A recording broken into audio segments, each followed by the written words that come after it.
burrito. This book bag is magic. He promised me a burrito last week. I want a burrito. Are you sure? Maybe it was your lunchbox. I should check. It talked to me last week. Yeah. No, I can't do that. It said it wants to beat. It said it wants to beat you up. Why do you want to beat me up? Because you have money, and he wants money to put in his mouth and then scrunch it all up so I can pay someone to get my lunch out of here. Well, I don't have any money. How do you know when it's $10 bill? I know my person. People, not persons.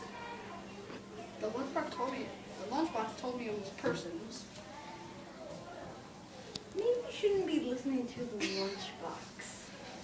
No, I think I should. Yeah, it's pretty cool. All right, Mr. Gray. See you later. It said it doesn't like you. Now give it the $10. No, why doesn't it like me? Because you're a nerd, and people hate nerds. No, I'm a genius. People hate geniuses and nerds. Then. How about you do me a favor? Go into the room over there, in my time machine helmet, go back 5 million years. Okay. You'll find a squishy house in your pocket. Woo! You're done. Ooh, there's something in here.